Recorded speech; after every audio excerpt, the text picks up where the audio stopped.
Thank you very much, everyone. I am very excited to talk to you today, and a special thanks to Carlos for the invitation and to everyone at the Latin American Society of Pediatric Radiology. So I'm very excited to talk to you today about pediatric spine trauma and spine emergencies. And first, I just thought I would show a snapshot of where I'm speaking to you from in Chicago. So it's along the northeastern edge of the state of Illinois, right by the shores of Lake Michigan. This is a view from downtown with a very well-known sculpture in the foreground, affectionately known as the Bean. It is a beautiful city. I encourage everyone to visit, although in the winter it can be quite cold and windy. If anybody attended the RSNA conference a week or so ago, you may have experienced some of that. I have no financial disclosures. No one pays me for anything other than my clinical salary. I am, however, a voluntary member of the American College of Radiology, and I will show some of their recommendations later. Also, I have no Spanish language skills at all, so I'm hoping Carlos, for questions and such, will be able to translate for me. So for the next 35 or 40 minutes, what I'd like to do is concentrate on trauma. It's the most common cause of emergent spine imaging in kids, and one that creates, I think, considerable anxiety for myself and other radiologists. Talk about a little bit about normal development and craniocervical metrics, as well as imaging recommendations, particular to pediatric patients and injury patterns that are pediatric. And then we'll do a case-based walkthrough of some of the common injuries. And finally, just touch on a few non-traumatic emergencies, particularly inflammatory and infectious conditions. So the majority of pediatric spine trauma occurs in the cervical spine, about 80%. And there are physiological and mechanical differences to consider in kids that result in a different and distinct pattern of injury. And it also affects how easily detectable these injuries are. So the three main features to consider are that compared with adults, kids have larger heads with respect to the size of the body. Their ligaments are laxer and weaker, and they're incompletely ossified with open synchondroses. So how does this translate into different patterns of injury? Well, the larger head means that there's a higher fulcrum or a higher maximal pivot point for the force. No sé, se puede enfermar a alguien y vamos a estar con poca gente. Entonces, me re sirve el contacto que me pasaste. El lunes voy a hablar con... I think I'm hearing some of the translation come through. So a larger head means that there's a higher fulcrum, so a higher maximal pivot point for the force. And this, in addition to slightly flatter occipital condyles and relatively weaker neck muscles, results in a higher percentage of high cervical injury. So the craniovertebral junction through C3 is most commonly injured area in younger kids. By about 8 to 10 years of age, there's a more adult pattern with more adult proportions, and we see injury centered at C5 or C6, the way we would in adult patients. The fact that the ligaments are both weaker and laxer means that there's a greater incidence of ligamentous injury, as well as cord injury without fracture, because the spinal cord can't tolerate the same degree of distraction or stretch as the ligaments and vertebral column can. Also, the fact that there's incomplete ossification means that there are different fracture patterns, primarily through the synchondroses. So when considering radiology workup of trauma, we have three main modalities, right? Plain film, CT, and MR. There's less robust data in kids than in adults, but in general, plain films are fairly sensitive for fracture or ligamentous injury, with some reports up to the 90% sensitivity. I do want to qualify this in that that's often looking at all kids under either the age of 8 or 10 or sometimes 18. And if you look at very young kids in the first couple of years, that sensitivity absolutely drops, although by how much is a little uncertain. Lateral views alone do not have great sensitivity. And then the role of flexion extension and odontoid views is a little uncertain. There's some conflicting evidence, and they can be quite difficult to obtain. CT protocols are fairly standard. The only thing I would add that in addition to the bone reformations that pretty much every place does, I think reformatting in soft tissue can be helpful, and I'll show a few examples of that later. For MR, there are various protocols out there. I have snapshotted our cervical spine trauma MR in the corner here. Basically, T1 and T2 is good for looking at the ligaments. STIR or fat suppressed imaging, not great for actually identifying the ligaments, but certainly shows edema associated with injury. We do actually use gradient or heme susceptibility, heme sensitivity sequences to look for hemorrhage, although personally, not sure how much that adds to what I can already see on the standard sequences. Diffusion is really just left for problem solving, not routine. And then coronal is routine in the cervical spine for us to look at those relationships. But for the rest of the spine is not particularly helpful. So the differences in patterns and types of injury are important when we want to consider how best to image these kids. And the approach to spine imaging trauma in kids, as I said, is not nearly as robustly investigated as in adults, where there's a lot of information. But there are a couple of decision guidelines, clinical decision guidelines, and these have been incorporated into pediatric specific imaging recommendations. So I'm going to show a couple of images from the American College of Radiology, just to kind of exemplify certain points. And the ACR, it's a large body of professionals here in the US that has provided well-respected guidelines for imaging appropriateness, as well as some radiation dosing. And I think in Central and South America, there is a CIR, or an Inter-American College of Radiology, that has a similar role, but I'm less familiar with that. So this is a snapshot of the ACR recommendations for trauma in a child under 3 years of age who has clinical suspicion of acute cervical injury. And I just want to highlight a few things here. So basically, they will ask a body of professionals who specialize in this and do a robust literature search to come up with recommendations for various modalities. And for cervical spine imaging, usually appropriate, right? Plain films are considered typically a preliminary screening modality, although we know that normal radiographs don't exclude injury. MR is generally perceived as useful by the experts, although there was a little bit of disagreement. But the reason I want to show this, what I think is interesting, is CT. So CT, which is typically the workhorse of imaging cross-sectional trauma, right? Cross-sectional imaging of trauma, really is deemed to not be that appropriate. And I think what this does is highlight that CT has a less effective role given the prevalence of soft tissue injury and the limited sensitivity of CT for ligamentous trauma. For older children, so here we're looking at 3 to 16 years of age, again, plain films are recommended. There was a little bit of disagreement about the relative roles of CT and MR, but I think it is clear that the usefulness of CT increases with the age of the patient as the anatomic and physiologic profile approaches that of adults. And we'll delve into some tips and tricks with CT and pediatric trauma and how to really integrate that practically into what you do as a radiologist a little bit later in the talk. But because it's a peds talk, we got to talk about some developmental anatomy.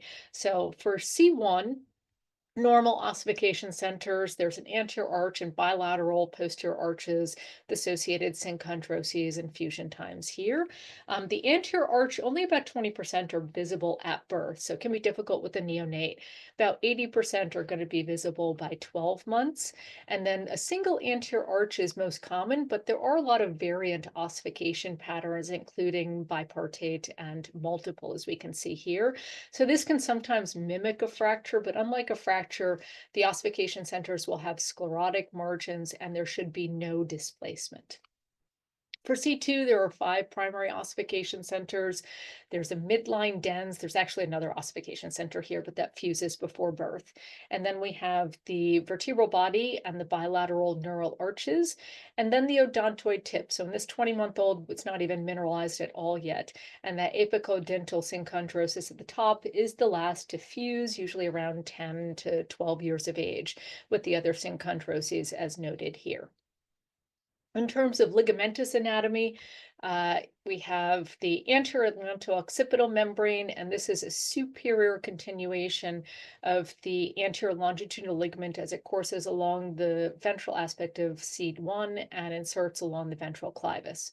We have the tectoral membrane back here. This is one of the major stabilizers, and it's a continuation of the posterior longitudinal ligament as it comes up along the dorsal aspect of the odontoid and inserts along the posterior aspect of the clivus.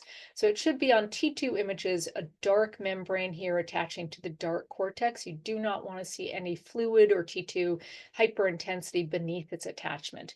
We have a posterior atlanto-occipital membrane from the posterior C1 arch to the foramen magnum.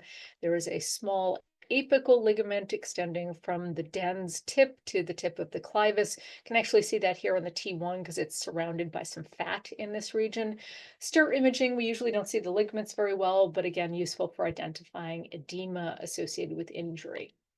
We also have a transverse ligament, which is a portion of the cruciate coming posteriorly here along the dorsal aspect of the odontoid. We have the alar ligaments. See if, okay, here I have some arrows.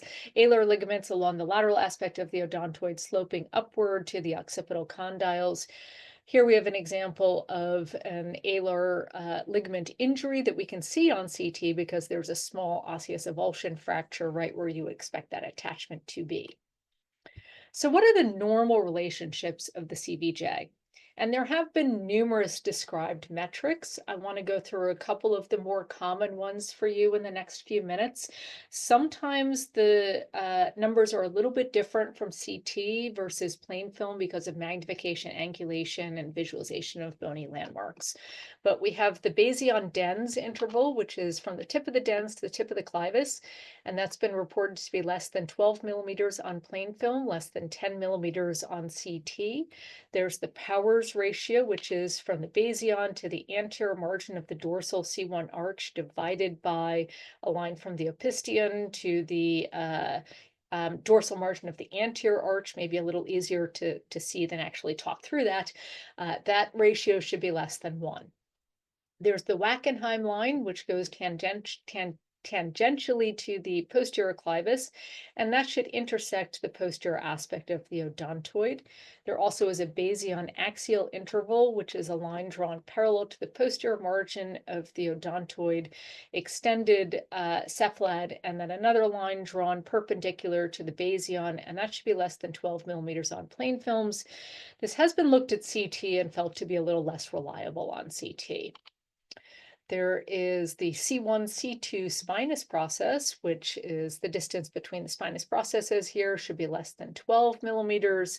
The anterior atlanto-dens interval, and when we measure the ADI, you really want to measure at the bottom 1/3 of the articulation. Often, depending on head positioning and physiology, it may be a little bit wider superiorly. So those measurements are really the inferior third rather.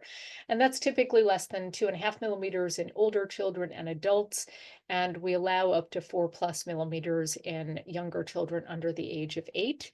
There is also an atlas axis anteroposterior distance, which is a line segment connecting the outermost points of the two transverse processes, and then the distance from that to the mid-odontoid, which should be about 7.1 to 7.8 millimeters in younger kids. There is also the occipital condyle lateral C1 mass distance, and this should be measured laterally. That's reported as less than 2.5 millimeters in adults, and we'll talk about kids for that specifically in a little bit. And then we have the spinolaminar line along the posterior margin of the spinal canal, and this is particularly helpful because that ligamentous laxity I mentioned earlier often results, as you know, in pseudosubluxation at C2-3 and to a lesser extent at C3-4. So the pseudosubluxation can be 3 to 4 millimeters at C2-3 and up to 3 millimeters at C3-4, but the spinolaminar line, there should be no deviation greater than 2 millimeters there. Other things to consider is that in younger children, the cervical vertebral bodies have a normal wedged appearance due to the incomplete ossification. So there may be as much as a 3 millimeter height difference between the anterior and the middle portion of the vertebral body, and then they will attain that more rectangular configuration as the patient ages.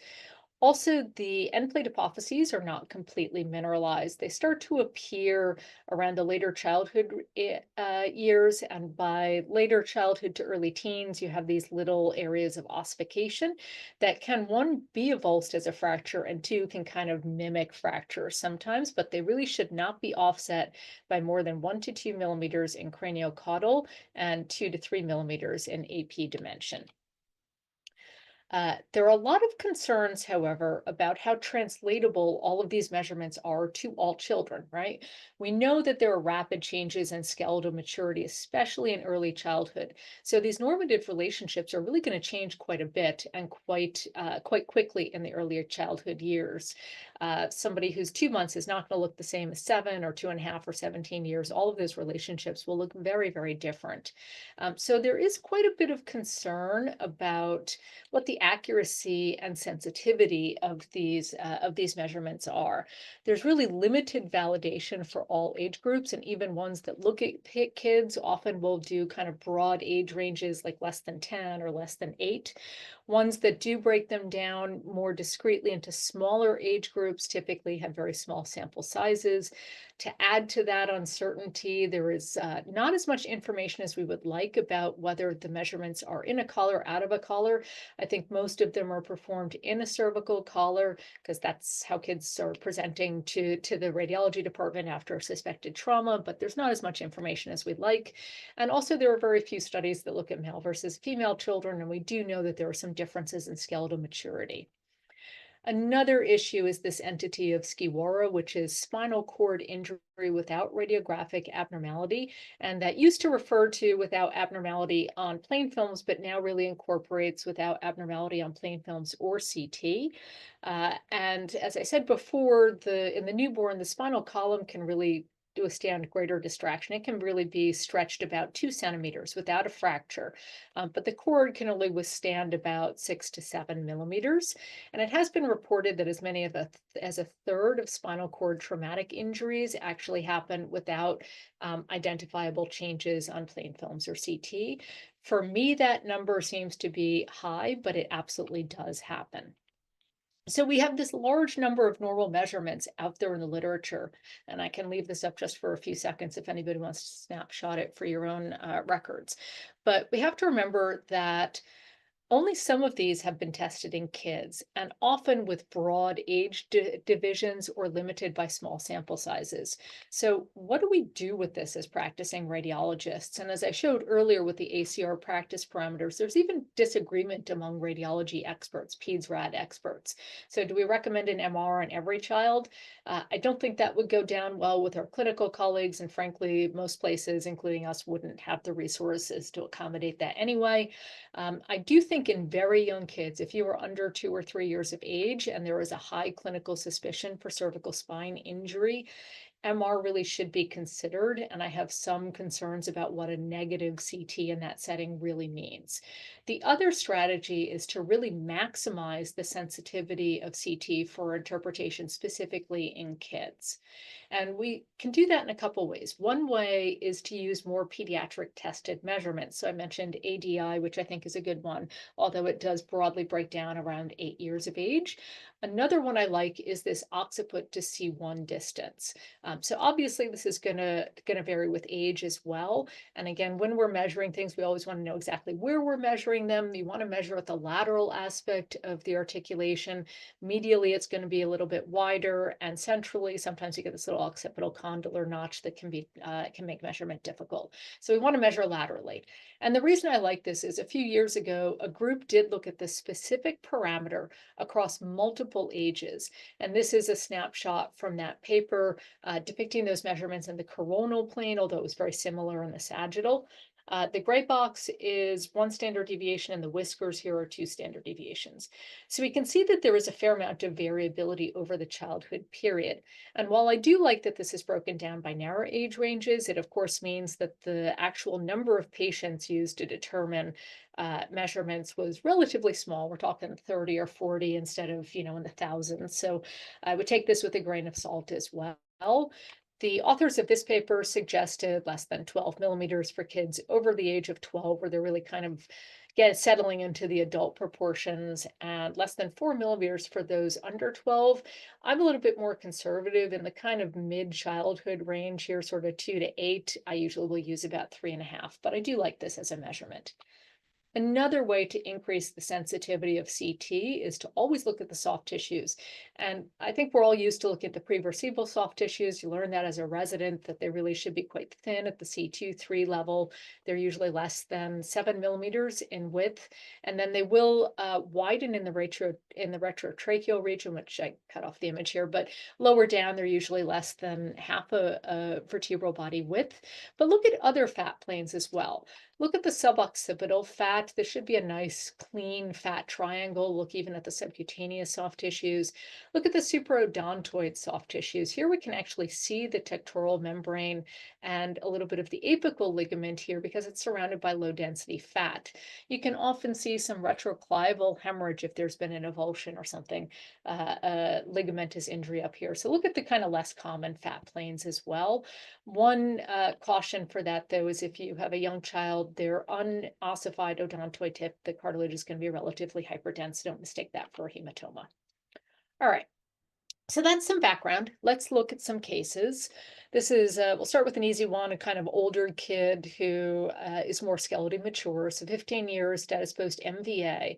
No evidence of a fracture here, but if you look at the lateral C1 to occipital condylar distance, looks wide, measures 5 millimeters, too wide for any age group. The basion dens here, also too wide, 16 millimeters. And if we look at the soft tissues, there is some high density hemorrhage along the anterior foramen magnum, likely tracking inferiorly from some retroclival hemorrhage. And this, in fact, was an atlanto-occipital dissociation, one of the more common fatal injuries in MVCs. And often it's not recognized because there may not be an associated fracture. And on plain films, the anatomy in this region can be a little bit complex. They're often not great, APM lateral films. They can be a little bit angled. So here we see on MR really all of the characteristics of that type of an injury. The atlanto-occipital ligament is ruptured. The tectoral membrane here is avulsed off the back of the clivus. Remember, here you can actually see it kind of flapping in the breeze. You should have no T2 hyperintensity, as I said, nothing between that low T2 membrane and the cortex of the clivus. The posterior atlanto-occipital ligament also has surrounding edema consistent with injury. There's obviously extensive edema and prevertebral hematoma. And then because of all of these changes, there's cervical medullary compression and edema within the upper cervical cord. This is an 18-month-old girl who had an MVA 3 weeks prior to this. She didn't get imaged at that time, and then she came to another emergency room with arm weakness. And this is another example of an atlanto-occipital dislocation. Here we have a fracture with a typical fracture pattern that we see in younger children, which is through that subdental synchondrosis. And in fact, most odontoid fractures in kids under the age of 7 are going to be through the synchondrosis. On MR, again, typical features with fluid at the atlanto-occipital articulation, hematoma, the tectoral membrane is avulsed, there is abnormal fluid beneath the membrane, edema around the posterior atlanto-occipital soft tissues, and cord compression and edema. Also, I'd like to point out that this is actually a true history. I didn't edit it at all. And while these types of injuries are very often fatal in adults, in kids, because they have weaker muscles and ligaments, they can happen with less force. So the children sometimes appear more clinically intact than their older counterparts. You would not see an adult with this type of an injury toddling around for 3 weeks. This is a 3-year-old who had an MVA and had rapid brain imaging. The rapid brain was actually a follow-up of a previous CT, and our institution, the way many places are, they're really transitioning to kind of some of these limited rapid studies that you can do on kids without sedation. So we didn't have dedicated spine imaging, but even here, you can see that there is avulsion of the tectoral membrane. Again, you should see no fluid beneath that attachment. And at the lateral atlanto-occipital articulations, there's too much fluid there as well. So this prompted a full cervical spine evaluation, confirming CV ABJ injury with a lot of those findings again. So especially given the higher incidence of these high cervical injuries, I think very important to kind of get a sense about what some of the fluid patterns look like on MR imaging of the brain. This is a 5-year-old with head trauma, which was a pedestrian versus auto, I think, and has obviously extensive extraaxial hemorrhages, subdural hemorrhages, maybe a little epidural here, subarachnoid hemorrhage throughout the cisterns, some retroclival hematoma, even a little avulsion fracture. There's also another finding here, and that's if you look at the tip of the posterior C1 arch, looks a little bit low. And if you look at those suboccipital soft tissues, as I mentioned earlier, here there's a hematoma. It's not that nice, clean fat back here. If we look at the SCOUT, you get a better appreciation of what a complete craniocervical dislocation this is. And I do think it is important to look at the SCOUT films. I will admit that I've become a little bit more lazy about this since all CTs are reformatted at our institution. I think many places, so you already have a sagittal, but the SCOUT films really have typically a larger field of view. So specifically in trauma where we're looking at young kids, high cervical injury, very helpful to take a look at that.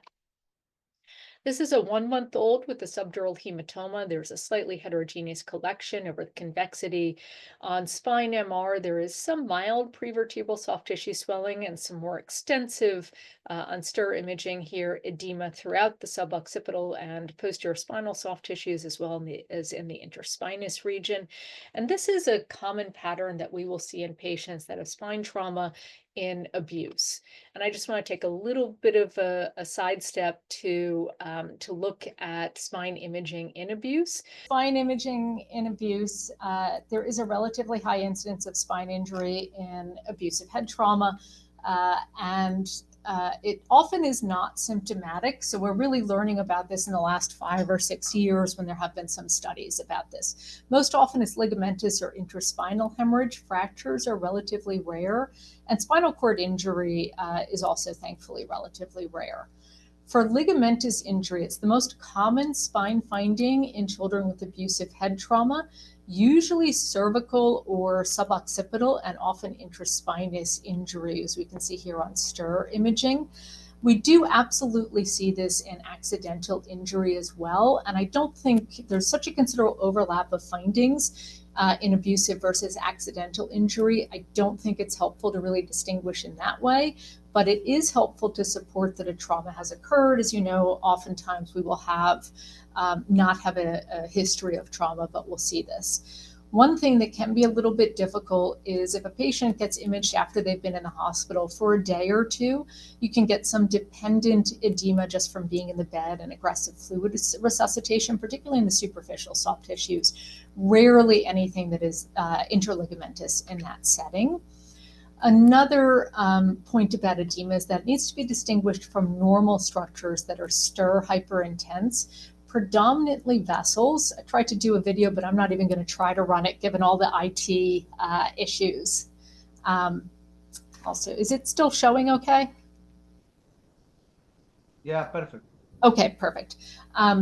And for vessels, what you really want to look for are very discretely defined and branching, whereas edema is more amorphous and ill-defined.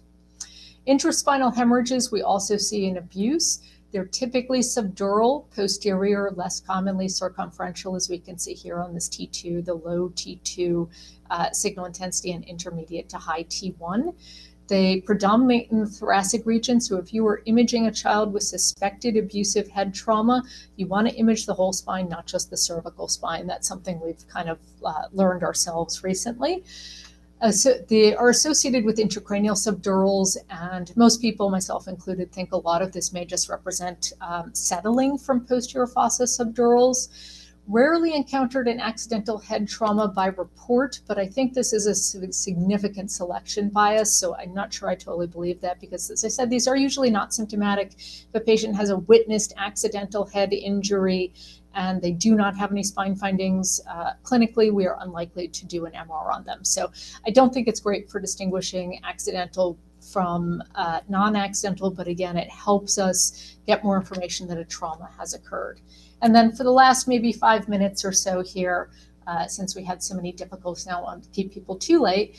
I'd like to just touch briefly on some non-traumatic injuries. So we'll start with a kind of a slam dunk classic case, 17-month-old with refusal to work, and there is enhancement throughout the cauda-equina nerve roots as well as associated thickening. This is a classic look for Guillain-Barré syndrome. So this is an acute, symmetric, progressive, inflammatory demyelinating polyneuropathy. This is another child with the same issue, and in this instance, we have ventral nerve root enhancement. It can be ventral, diffuse, or occasionally even posteriorly, but that nerve root enhancement and associated thickening are the classic findings. We do see this in adults. It's usually clinically suspected with ascending weakness, CSF pleocytosis when they do a TAP, and often has an antecedent history of GI or respiratory infection. Imaging is usually done for both confirmation and to exclude other issues. Acute transverse myelitis is another inflammatory or immune-related process that we encounter in kids, although it happens in adults as well. And these patients typically will present with bilateral symmetric symptoms, motor, sensory, and/or autonomic. So it is predominantly a clinical diagnosis. It can be either primary idiopathic or secondary to other pathology. And by imaging, what we'll usually see is a central predominant, but really relatively extensive T2 hyperintensity, typically involving a cross-section of more than 2/3 of the cord. So this is a 6-year-old girl with right upper extremity weakness. And here we again have a longitudinally extensive area of T2 hyperintensity. So it's non-enhancing at its presentation, a little bit more central and less extensive than the transverse myelitis I showed you. Also, there's a distinct asymmetry to their presentation, which is a little unusual for our classic transverse myelitis. 2 weeks later, she was re-imaged, and she has a very distinctive pattern here where there's T2 hyperintensity and volume loss in the anterior aspect of the cord and the anterior horn cells. At this point, she did have some enhancement of the cauda-equina nerve roots. This was a case of acute flaccid myelitis, which is a direct viral infection of the anterior horn cells with an immune inflammatory component. It was first described in the Western US about 15 years ago as a polio-like illness because of that anterior horn involvement and the motor symptoms. But since then, it's been recognized as a global disease throughout the Americas as well as some other continents. Before COVID, we used to have a very characteristic peaking of this process, which was every other year in the late summer to fall. This pattern has actually been a little disrupted after COVID, and now we see kind of more spotty cases throughout the year. Here we have a neonate with bacterial meningitis and a peripherally enhancing collection dorsally here extending into the posterior spine soft tissues with diffusion restriction, consistent with an abscess. So just compared with adults, kids often will have more posterior epidural abscesses, more longitudinally extensive. And the one important thing to really look at is there any developmental abnormality that is acting as a seed or source for infection? So primarily a dermoid cyst or a dermal sinus tract. And then finally, I will show just one on a patient with urinary retention and numbness who has longitudinally extensive T2 hyperintensity along a significant portion of the cord with some associated enhancement. But there's also these kind of curvilinear structures along the dorsal aspect of the cord suggestive of flovoids. And in fact, here on this intercostal injection on an angiogram, we can see the posterior spinal artery supplying an AVM with venous drainage. So be aware that high flow vascular lesions, AVMs and classically AVFs, can result in venous engorgement and cord edema. Also in kids, because of their smaller size and their higher heart rates, we often get more pulsation artifact in the CSF. So on this axial image, this is actually just pulsation artifact that's low T2, not vessels. So this tends to be something that the residents get confused with often. Where is this pulsation artifact? Is this some sort of an AVM? Can be difficult to tell. One, the vessels typically are more discretely marginated and branching, and then if you actually catch this real time and have a question, what you can do is do a 3D T2 or steady state imaging. So KISS on a Siemens Fiesta on a sorry, I have to click out of that. Fiesta on a GE machine, and that will clear up any pulsation artifact. So in summary, children have characteristic patterns of spine injury because of their different physiologic profile, and younger children are more susceptible to high cervical injury, and ligamentous injury and cord injury are fairly common and can be seen without fractures. And that really informs the imaging strategies, which may be different in younger kids. I particularly want to highlight that CT becomes more useful as children age, and it does have a limited ability to detect injury in very young kids because they're not ossified and all the ligamentous component to that. Also, many of the reported normal values are not very well validated across younger age groups. And remember that infectious, inflammatory, and even vascular changes can be a source of acute presentation in children. Okay, let me end show. Okay, hopefully we are still connected and everybody is still there. Yes, Maura, I see you right now, and we are connected. Well, very happy to have you now. I have a very small little question because I was like, you have to remember all these measurements. There are some measurements that we are very useful to do that, but there are a lot of measurements. So, which is gonna be maybe the role in the future for AI to help us in that? Maybe the AI can help us in some measurements, for example, in CT. I do think AI is absolutely going to be helpful. However, we're going to have the same issue that we do with a lot of the published data, which is to break it down into smaller increments. You're going to have difficulty getting enough patients with statistical power. So I do think it's going to help us tremendously. It is going to lag behind adult work for that reason, though. It's just, we're going to need a lot of time to get those the normative values really every couple of months. I think in the first couple of years, we're going to need a different data set for the AI to work off of. So yes, in the future, but for the next probably 5 to 10 years, we're still as radiologists going to have to manage it primarily.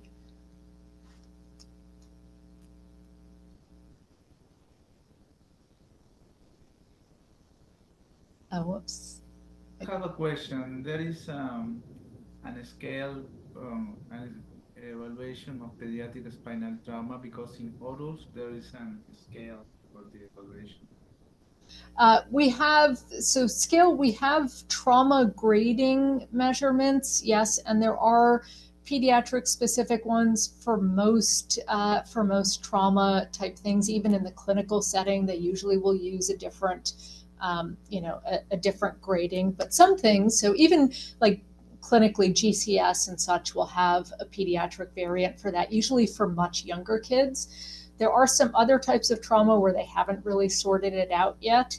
And again, I think, and I'm actually on one of the Pediatric Trauma Society committees, and I think it's just very difficult to get mass data because some people are like, well, I use this for kids under 3, I use it for kids under 5. So there's no standardization from that standpoint, which makes, I think, broadening out that information a little bit more difficult. Yeah, and I imagine this is more challenging, especially for the kids that are younger than 3-year-old, because we will need, as you say, more data to establish a proper scale. Yes.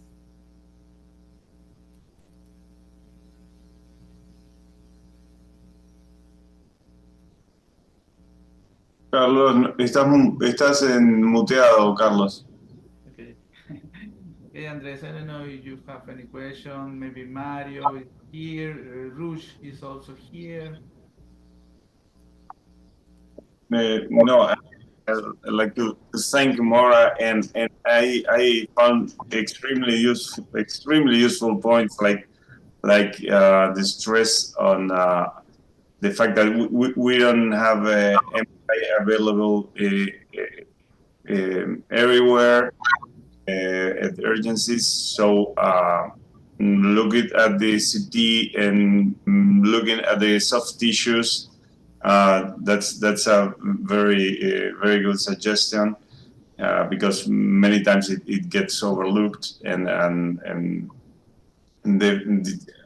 also other points you mentioned, they are very useful, like the different clinical aspect that it may take in small children, in abuse, as the things maybe people wouldn't think of if they don't work at a big pediatric specialized center sometimes.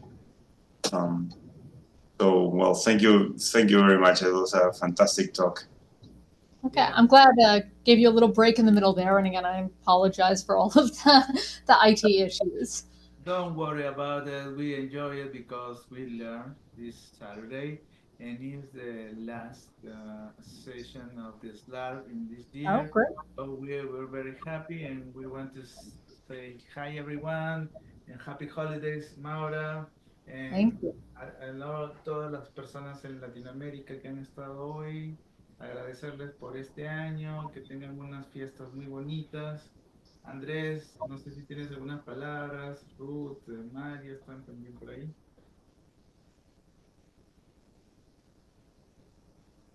Bueno, que tengan unas felices fiestas de Navidad, de Hola. Año Nuevo. Es nuestra última sesión del Se año. interrumpió. ¿Se interrumpió de nuevo? Bueno. Muchas gracias a todos y felices fiestas. Que espero que hayan aprendido mucho y todos hemos disfrutado de esta semana. Thank you very much. Thank you for inviting me. No, it was a pleasure and happy holidays for everyone. Feliz Navidad. Parabéns. Muito obrigado, Ruchi, por todo el trabajo. Bueno, quiero nuevamente agradecer un poco a Mario, a Ruth, a Florencia, que han estado en el comité de docencia todo este año y que han logrado estas charlas muy importantes para todos. Thank you everyone. Obrigado. Feliz Navidad. Gracias. Muchos besos a todos. Chao amigos, se me había interrumpido la comunicación, perdón. Bye bye. Un abrazo, gracias Andrés, un abrazo. Felicidades a todos. Abrazos, felices fiestas. Chao.